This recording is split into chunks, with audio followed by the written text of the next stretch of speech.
کامل دعا جو ہے نا، ہم دعوت ذنون اذ هو فی بطن الحوت، وہ دعا ہے کہ جو حضرت یونس نے اس وقت مانگی تھی جب وہ مچھلی کے پیٹ کے اندر تھے۔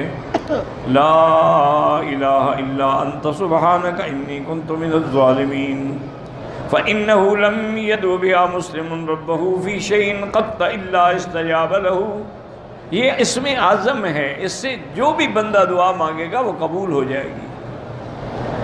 ورواه الترمذی والنسائی فی اليوم واللیلہ من حدیث ابراہیم بن محمد بن سعد عن نبی سعد به۔ تو یہ اسم اللہ العظم ہے، اور اسم اعظم کی تاثیر یہی ہوتی ہے الذی اذا دعا به دعی به استجیب، کہ جب اس کے ساتھ دعا کی جائے تو وہ دعا فوراً منظور ہوتی ہے۔ اور خاص طور پر علماء نے، اللہ کے صالحین بندوں نے لکھا ہے کہ جو لوگ ناحق قید خانے میں ہیں، مقدمات میں پھنسے ہوئے ہیں، ان کے لیے یہ دعا اکثیر اعظم ہے۔ ویسے تو ہر کام کے لیے، لیکن ان کے لیے یہ زیادہ مجھے کہ وہ اگر رات کی تنہائی میں اندھیرے میں بیٹھ کر پورے اخلاص سے، یقین سے 2 رکعت نماز پڑھ کے یہ دعا مانگیں تو اللہ تعالیٰ ان کی مشکل کو جو ہے وہ حل فرما دیتے ہیں۔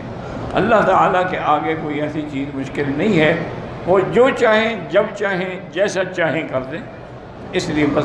لیکن میں نے کئی دفعہ پہلے بھی آپ سے عرض کیا ہے کہ دعا میں ایک تو یقین ہو، اور دوسرا دعا میں اخلاص ہو، تیسری بات یہ ہے کہ صدق مقال اور عقل حلال ہو، یعنی آدمی سچی بات کہتا ہو، جھوٹ نہ بولتا ہو، حرام نہ کھاتا ہو، پیٹ میں حلال ہو، پھر دعائیں مستجاب ہوتی ہیں۔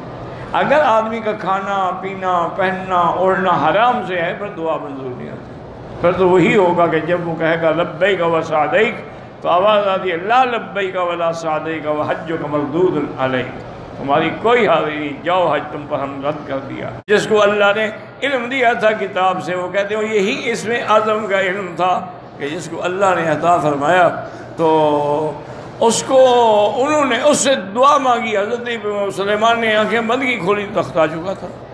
اس میں اعظم کی یہ تاثیر ہوتی ہے، لیکن شرط میں نے وہی عرض کیا نا کہ یقین بھی ہو اور انسان اخلاص کے ساتھ دعا مانگے۔ ایک دعائیں ہوتی ہیں جو ہم جیسے طواف میں دیکھا نہیں، ہمارے بھائی دعائیں مانگ رہے ہوتے ہیں، پڑھ رہے، پتہ شتہ کوئی نہیں ان کو کیا ہے، بس کتاب میں لکھا ہوا ہے، وہ رٹا لگا کے پڑھ رہے ہیں۔ جب پتہ ہی نہیں تو دعا کیا ہوئی؟ اسی لیے علماء نے لکھا ہے کہ دعا کتابیں اٹھا کے پڑھنا طواف میں یہ بدعت ہے۔ اصل دعا وہ ہے جو بندے کے دل سے نکلے، اور دعا افضل یہ ہے کہ آدمی سبحان اللہ والحمدللہ لا الہ الا اللہ اللہ اکبر وللہ الحمد ولا حول ولا قوت الا باللہ یہ پڑھے، اور اس کے بعد جو دعا اس کے دل سے ہو، اپنی زبان میں ہو، کسی وہ مانگے وہ دعا۔ اسی لیے کلمہ شریف پڑھے، درود شریف پڑھے، تو انشاءاللہ وہ دعائیں اور طواف جلدی